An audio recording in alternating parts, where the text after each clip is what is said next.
नमस्कार। आज की वीडियो रहेगी सिर्फ एसएससी स्टेनोग्राफर 2024 के लिए।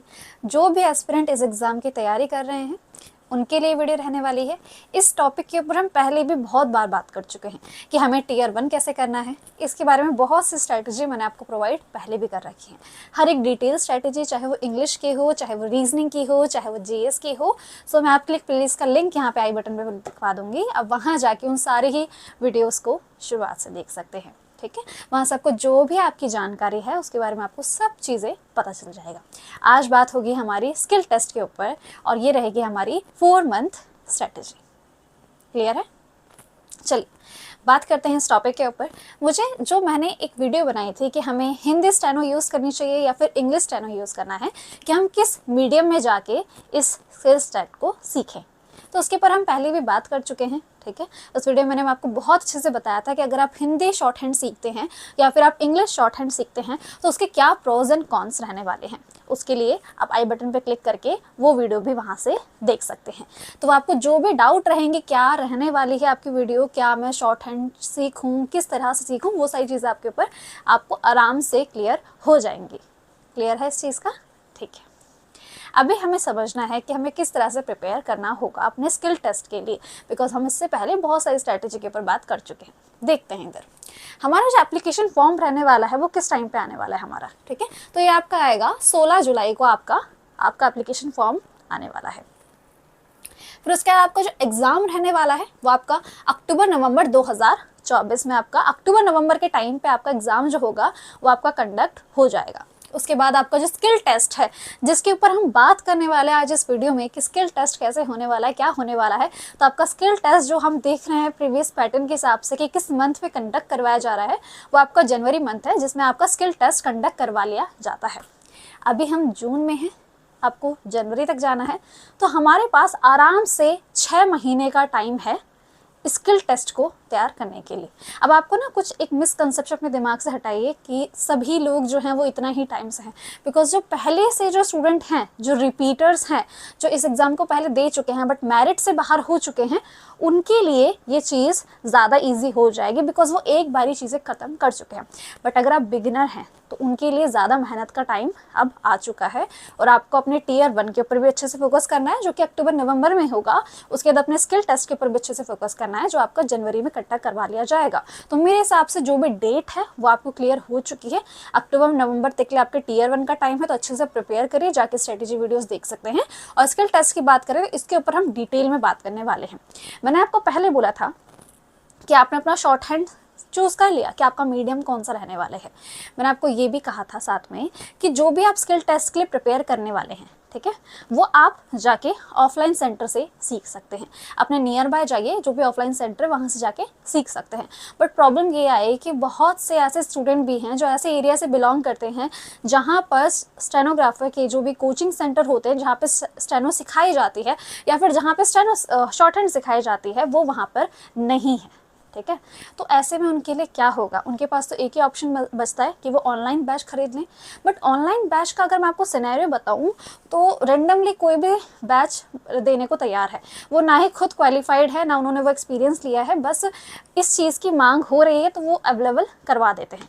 ठीक है, तो इस चीज़ को मैं क्लियर करती हूँ आपको कि आपको अगर ऑनलाइन शॉर्ट हैंड बैच खरीदना है कि आपको स्टेनो सीखनी है ऑनलाइन, वैसे मेरा राय तो रहेगी ऑफलाइन जाके सीखो। बट उसके बाद भी अगर ऑफलाइन जाने वाले जिन्होंने अपना सिलेबस कंप्लीट कर लिया, वो प्रैक्टिस और करना चाहते हैं, वो भी इस ऑनलाइन बैच में अपने आप को एनरोल कर सकते हैं। ठीक है, तो ये जो आपका बैच रहने वाला है ये खुद भी एक क्वालिफाइड हैं स्टेनोग्राफर हैं। ठीक है, इन्होंने क्वालिफाई किया है और ये जो हैं ये आपको बैच प्रोवाइड करने वाले हैं। आपका 800 रुपीज़ में आपके लिए बैच अवेलेबल हो जाएगा, मतलब 799 रुपीज़ में आपका बैच अवेलेबल हो जाएगा, जो कि आपका 4 मंथ की पूरी इसकी वैलिडेशन रहने वाली है। इसकी बात मैं ऐसा क्यों कर रही हूँ, देखो हमें क्या होता है ना कि जब भी हम इस जर्नी में होते हैं तो हमारे ना कुछ दिक्कतें आती हैं। पहली चीज़ तो हमें कोई मेंटर नहीं मिलता है। अगर आपने कहीं से बैच खरीद लिया, मान लीजिए आपने कहीं से बैच खरीद लिया, तो वहाँ पे जो भी वीडियोज़ आपको अवेलेबल करवा दी जाती हैं, उसके बाद आपको कोई भी डाउट आता है, डाउट सबसे बड़ी चीज़ है कि मैं मना करती हूँ कि ऑनलाइन आपको नहीं जाना है, बट यहाँ पर आपको ये फैसिलिटी मिलेगी कि आप डाउट कभी भी पूछ सकते हैं। ठीक है, तो उसके लिए आपको डाउट क्लासेस भी आपके लिए कंडक्ट करी जाएंगी। आपको पर्सनली भी एक व्हाट्सअप नंबर प्रोवाइड किया जाएगा जहाँ पे आप जाके अपने डाउट क्लियर कर सकते हैं। तो आपको मेंटरशिप की कोई दिक्कत नहीं रहेगी। बाकी अगर आप कोई और भी गाइडेंस चाहते हैं या फिर कोई भी जानकारी चाहते हैं जो आपको लगता है कि आपको ज़रूरी है जानना और आप फंस रहे हैं, अदरवाइज़ हम क्या करते हैं, जाके यूट्यूब पे सर्च करने लग जाते हैं कि ये वाली इसको कैसे सॉल्व करना है, इसको कैसे सॉल्व करना है। बट शॉर्ट हैंड एक ऐसी चीज़ है ना जिसके अंदर हमें मेंटर की ज़रूरत बहुत ज़्यादा अच्छी पड़ती है, और कोई ऐसा मेंटर जो कि हमें अवेलेबल रह सके जिस भी टाइम वो अपने डाउट का टाइम जो है वो डिसाइड करते हैं। तो उनके लिए आप यहाँ पर जा सकते हैं। इनका नाम है राजेश रंजन। ये 7799 में आपको जो कोर्स है वो अवेलेबल करवाते हैं।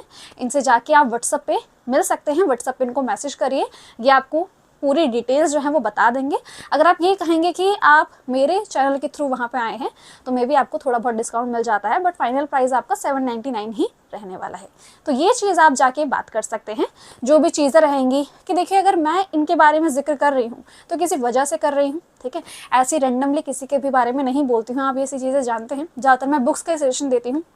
बाकी एक और चीज़ का ध्यान रखिए कि अगर आपको कभी बुक्स की दिक्कत पड़ती है, ठीक है, आपको बुक्स की प्रॉब्लम आ रही है, तो ये आपको ऑनलाइन बुक भी प्रोवाइड कर देंगे, तो उसकी भी आपकी प्रॉब्लम जो है वो पूरी सॉल्व हो जाएगी। आपको ऑनलाइन बुक भी मिल जाएगी, आपको मेंटरशिप भी मिलेगी, साथ में आपको 4 महीने में ये आपका पूरा जो सिलेबस है, जो स्टेनो में सिखाया जाता है, वो आप कंप्लीट करवा देंगे। और बाकी जो भी आपको प्रॉब्लम है तो वो आप उनको डायरेक्टली मैसेज करके भी पूछ सकते हैं। मेरे हिसाब से आपको सारी ही चीज़ें क्लियर हैं।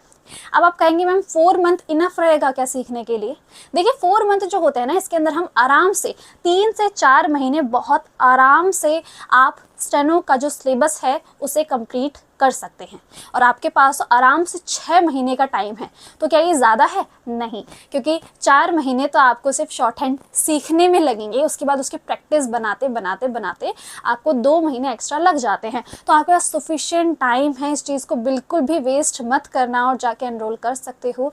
जाइए, बात करिए, उन्हें मैसेज करिए। एक चीज़ का ध्यान रखिए कि व्हाट्सअप नंबर है, डायरेक्टली कॉल मिलाने के लिए थोड़ा बहुत ध्यान में रखना है इस चीज़ का। व्हाट्सअप नंबर है, जाके आप व्हाट्सअप करके उनसे कुछ भी गाइडेंस है, कुछ भी चीज़ के बारे में जानना है, जान सकते हैं। आपको उनके चैनल का लिंक भी मिल जाएगा, उनका जो यूट्यूब चैनल उनका लिंक आपको कमेंट में मिल जाएगा, साथ ही साथ उनका व्हाट्सअप नंबर भी मैं कमेंट में उनको अवेलेबल करवा दूँगी। क्लियर है इस चीज़ का? चलिए यहाँ देखते हैं। आप ये चीज़ को नोटिस करिए, आप पहले से भी जानते हैं, बट जो नहीं जानते उनके लिए बता रही हूँ। सबसे पहला हमारा टायर 1 होता है, जिसके अंदर हमारा CBT पेपर होता है, जिसमें हमारी 3 चीज़ें पूछी जाती हैं। आपका इंग्लिश, रीजनिंग, GS, ये चीज़ें रहने वाली है। तो उसमें आपको आपकी जो कट ऑफ आती है वो निकलती है। उसके बाद आपको स्किल टेस्ट के लिए बुलाया जाता है। स्किल टेस्ट आपको मैं बता चुकी हूँ, जो कि आपको जनवरी के मंथ में होगा। तो स्किल टेस्ट के बाद कैसा होता है स्किल टेस्ट, वो अभी बताने वाली, यहाँ पे प्रोसीजर बताने वाली क्या रहने वाला है। फिर आपकी फाइनल मेरिट आती है स्किल टेस्ट के बाद, जिनका अच्छे से क्वालिफाई हो जाता है उसके बाद फाइनल मेरिट आती है। उसके बाद आपका डॉक्यूमेंट वेरिफिकेशन का प्रोसेस होकर आपको जहाँ भी आपकी पोस्टिंग होती है, जो भी चीज़ें होती है आगे की प्रोसीजर में, वो चीज़ क्लियर हो जाती है। ठीक है, ये चीज़ आपकी बेसिक सी जानकारी मैं आपको बता रही हूँ, ताकि जिनको भी नहीं पता इस बारे में उनको पता चल जाए। बात करेंगे अब हम कि क्या होता है स्किल टेस्ट का प्रोसीजर, क्योंकि ये जानना बहुत ज़रूरी है। अगर आप कहीं पे भी बैच ले रहे हैं या भी कुछ चीज़ को पढ़ रहे हैं, चाहे ऑफलाइन पढ़ रहे हैं चाहे ऑनलाइन पढ़ रहे हैं, आप कैसे भी पढ़ रहे हैं, आपको स्किल टेस्ट का ध्यान रखना ज़रूरी है कि होती कैसे है वहाँ पे। तो देखिए बताती हूँ आपको। पहले तो आपको ग्रेड C और ग्रेड D के बारे में पता है कि दो पोस्ट पे इसका होता है, ग्रेड के हिसाब से ये होता है। अब ये चीज़ ऑब्वियस है कि अगर ये 100 वर्ड पर मिनट मांग रहा है और ये 80 वर्ड पर मिनट मांग रहा है, तो इसका मतलब सैलरी का भी काफ़ी अच्छा डिफरेंस आपको देखने को मिल जाता है। तो ग्रेड C की सैलरी और ग्रेड D की सैलरी में भी आपको डिफरेंस देखने को मिलेगा। 10 मिनट का डिक्टेशन होता है आपका वहाँ पे जाके, मतलब कि रूम में आप एंटर करते हैं, बाकी जगह पे स्पीकर वगैरह लगे रहते हैं, वहाँ से आपको डिक्टेशन बोली जाती है।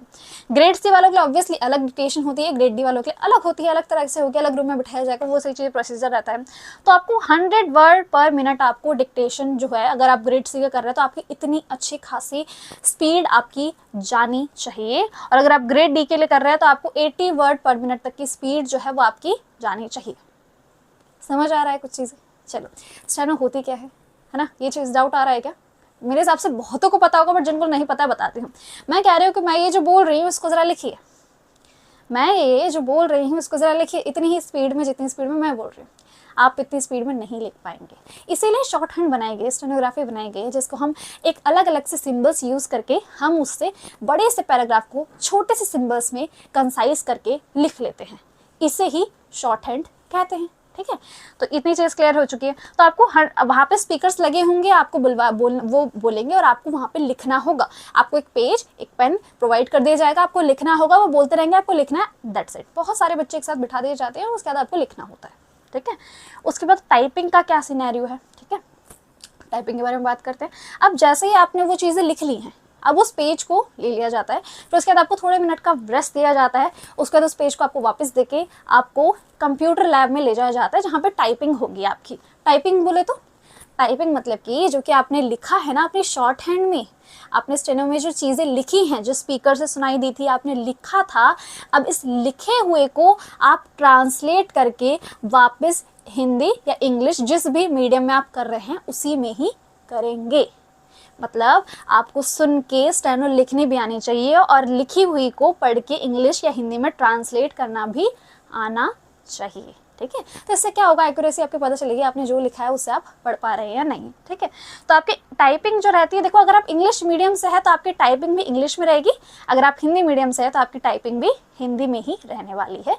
तो इस चीज़ का क्वेश्चन मत करना कि मैम मैं इंग्लिश शॉर्ट हैंड लिख रहा हूँ तो टाइपिंग किस तरह, कॉमन सेंस की बात है। टाइपिंग जो रहेगी आपको 40 मिनट दिए जाएंगे इंग्लिश को टाइप करने वालों के लिए और 55 मिनट दिए जाएंगे हिंदी को टाइप करने के लिए।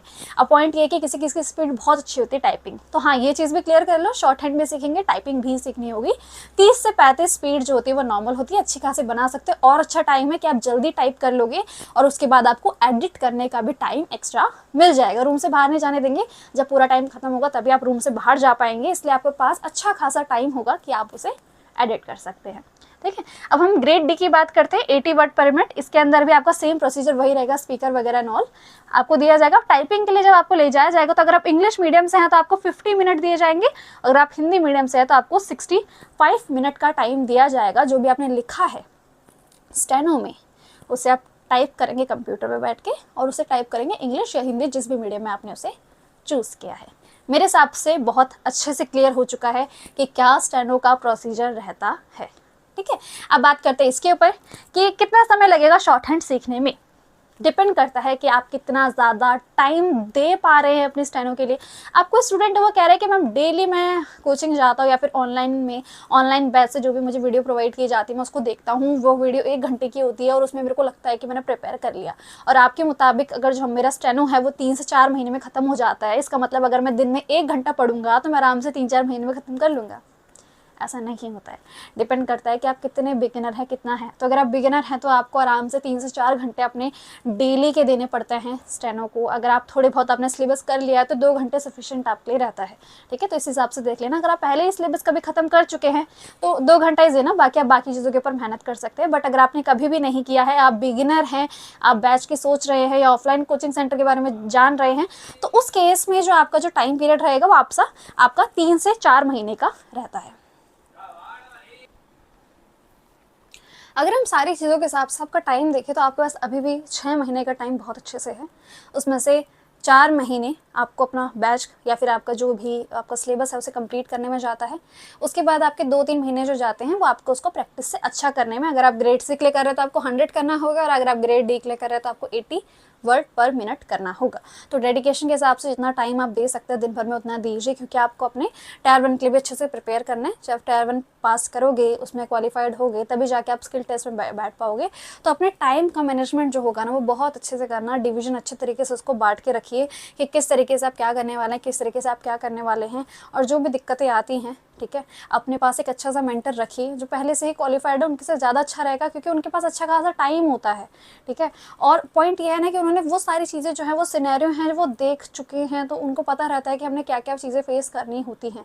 अब जैसे मैं कभी स्टेनो बैकग्राउंड से नहीं रही हूँ, ठीक है, मैंने स्टेनो बैकग्राउंड से चीज़ें नहीं सीखी हैं। तो अगर आप मेरे से कुछ चीज़ें डाउट पूछ रहे कि मैम ये वाली लाइन्स मेरे से गलत हो गई, क्या मैंने सही लिखा है, तो वहाँ पे देखो मुझे वो चीज़ें नहीं पता होंगी, है ना। बट कोई अगर ऑलरेडी जिसने इस चीज़ को इस फील्ड में वो रह चुके हैं बहुत टाइम तक, उन्होंने खुद भी बहुत टाइम तक सीखी है, तो ऐसे मेंटर की ज़रूरत आपको पड़ती रहती है।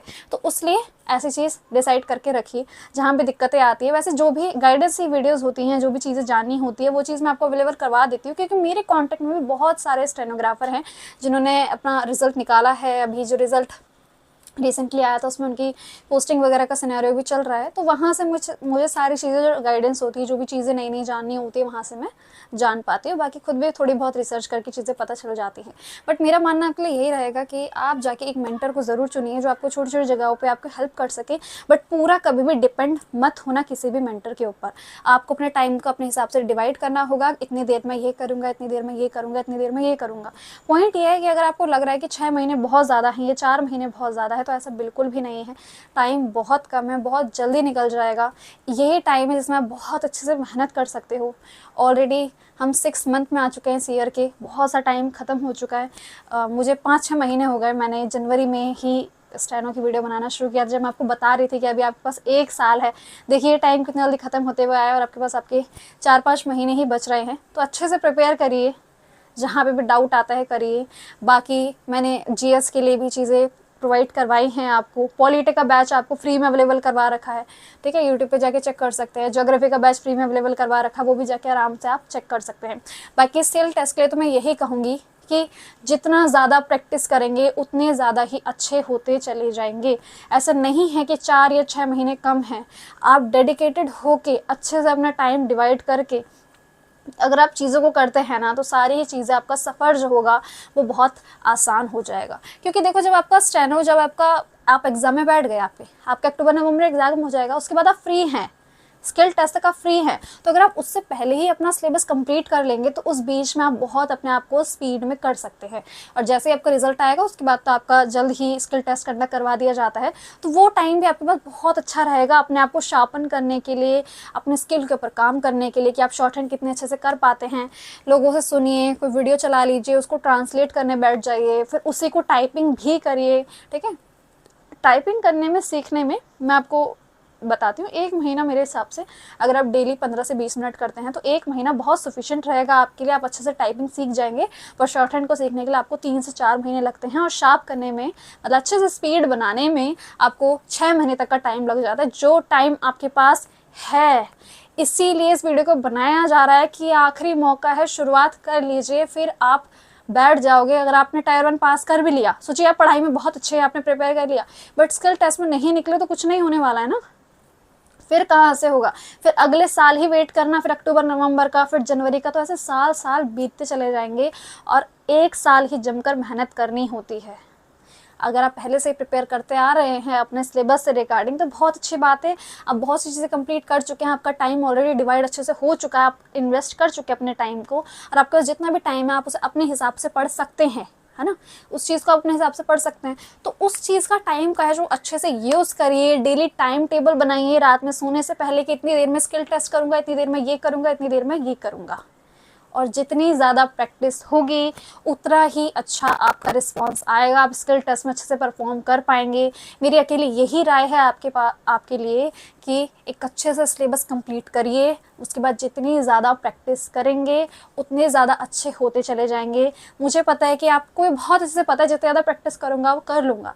बट आप डेली टारगेट बनाएंगे ना, डेली रात में सोने से पहले डिसाइड करिए मैं कल इतनी वीडियोस से स्टेनो को ट्रांसलेट करूँगा, तो आप कर लोगे। अगर आप दिन के ऐसे भी रखते हो कि चलो मैं 3 वीडियो से करूँगा, तो आप एटलीस्ट 2 तो करोगे, 1 नहीं करोगे तो 2 तो करोगे। तो उससे क्या होगा ना, आप अपने हिसाब से, अपने लेवल से हिसाब से अपने लिमिटेशन को आगे पुश करते रहेंगे, अपने लिमिट्स को आगे पुश करते रहेंगे, तो बहुत अच्छा होगा और आप अच्छे से प्रिपेयर भी कर पाएंगे। मेरे हिसाब से जो भी जानकारी मुझे आपको यहाँ देनी थी वो मैं आपको कंप्लीट कर चुकी हूँ। आपने मेरे से डिमांड की कि मैम ऑनलाइन बैच के बारे में बताइए, मैंने आपको वो भी अवेलेबल करवा दिया है। मैं आप जिस भी चीज़ की डिमांड करते हैं, हर तरह के स्टूडेंट को जैसे ही प्रॉब्लम आती है मैं उसको अवेलेबल करवाती हूँ। तो ये चीज़ भी आपकी ख़त्म हो चुकी है।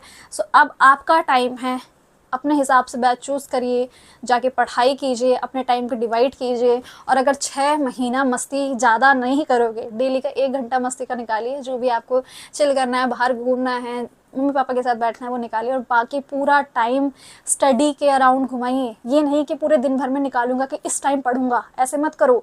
ऐसे करो कि पढ़ाई के बीच में ये करूंगा, फिर यहाँ से यहाँ टाइम निकलेगा, यहाँ से, मतलब ओवरऑल टाइम जो दिन के 8 घंटे बहुत ज़्यादा होंगे किसी के लिए, और जो पहले से 8 घंटे का शेड्यूल बना के बैठे उनके लिए कम होंगे। तो 8 से 10 घंटे, हाँ आप बिल्कुल सही सुन रहे हैं, 8 से 10 घंटे निकाल लीजिए। बिकॉज आपको सिर्फ प्रिपेयर नहीं करना है, आपको स्किल टेस्ट भी करना है, आपको टाइपिंग का भी करना है। समझ रहे इस चीज़ को? मैं आपको रियलिटी चेक दे रही हूँ कि आपको इतना करना है। सो इस चीज़ को समझिए। अगर आपको लग रहा है कि आप 2 घंटे दिन के पढ़ के आपका बहुत अच्छे से सिलेक्शन हो जाएगा, इस साल नहीं होगा तो अगले साल होगा, तो ऐसे मत सोचिए। रियलिटी में आइए, इतना टाइम आपको देना पड़ेगा। इस भीड़ में बहुत लोग हैं जो पहले से है, ठीक है, जो पहले से, क्योंकि मैथ से डरने वाले लोग बहुत ज़्यादा हैं, तो उनके लिए जॉब बहुत बढ़िया रहती है। तो वो पहले से ही बहुत टाइम से प्रिपेयर करते हुए आ रहे हैं, और आप अभी शुरू करने वाले, तो सोच रहे हैं आपको कितना ज़्यादा रेस में भागना होगा, स्पीड में, तब जाके आप निकलेंगे। मेरे हिसाब से इतना ज़्यादा चीज़ें समझाना सही रहेगा। जिसको सीखना होगा वो ऐसे ही सीख जाएगा, और जिसको नहीं सीखना होगा वो वेट करता रहेगा कि इस साल तो ट्रायल दे देता हूँ, इस साल सिर्फ ट्राई कर लेता हूँ, अगले साल पेपर की तैयारी कर लूँगा, कोई बात नहीं, हो जाएगा। टाइम वेस्ट मत करिए, टाइम बहुत जल्दी निकल जाएगा। जिस स्टेज में आप हैं वो बहुत ज़्यादा आपकी प्रीशियस एज है आपकी, ठीक है। इस एज में अगर मेहनत कर गई तो निकल जाओगे ज़िंदगी भर के लिए, बहुत अच्छी लाइफ हो जाएगी। मेहनत नहीं करी तो फंसोगे। फिर जब एज बढ़ती चली जाएगी ना, तो प्रेशर बहुत ज़्यादा बढ़ जाता है, ठीक है। जैसे आप 24-25 के एज में आओगे ना, उसके बाद प्रेशर का लेवल बहुत ज़्यादा बढ़ जाता है कि जॉब लेनी है, तब उस प्रेशर में वो चीज़ें नहीं कर पाओगे। सो अपना दिमाग यूज़ करिए, और जो चीज़ आपको बताई जा रही है उसके ऊपर उसको अप्लाई भी कीजिए, क्योंकि मेरा क्या स्वार्थ होगा आपको ये चीज़ें बता के। बट अगर किसी का भला हो रहा है, आप कमेंट मार के लिखते हैं कि मेरा पढ़ाया हुआ, मेरी गाइडेंस आपको कितनी यूज़फुल लगती हैं, तो वो ये चीज़ ना मेरे लिए एक रिवॉर्ड की तरह होता है कि हाँ, मैं कुछ बहुत अच्छा कर पा रही हूँ, कुछ लोगों को मेरे से फ़ायदा हो रहा है। इससे ज़्यादा और कुछ बड़ा तो नहीं कर रही हूँ, बट एटलीस्ट कुछ लोगों के डाउट्स हैं, गाइडेंस देके जो भी मैं अपनी तरफ से मेहनत कर सकती हूँ वो मैं कर पाती हूँ। मुझे शॉर्ट हैंड वगैरह सीखना मुझे नहीं आती है, तो अगर वो मुझे आती तो मैं सीरियसली वो भी आपको फ्री में पढ़ा रही होती, बट मुझे वो चीज़ की गाइडेंस का, मुझे कुछ इसका नॉलेज नहीं है। लेट्स सी, कभी सीखेंगे, अपनी क्यूरियोसिटी के लिए सीखेंगे तो सीखेंगे, तब आपको बताएंगे इस बारे में। बट अभी तो यही सिनेरियो है आपका, आपको अच्छे से पढ़ना है, ठीक है। मोटिवेशन के पीछे मत भागना कि एक सीखूंगा, ये करूंगा, डेली शायरी पढ़ लूंगा। देखो ऐसा कुछ नहीं होता है, मोटिवेशन अपने अंदर से आता है, तो अपने अंदर से ही जो चीज़ें आप कर सकते हो उसे करिए, और बस पढ़ाई करिए। मिलेंगे फिर किसी अदर वीडियो में, तब तक के लिए राधे राधे।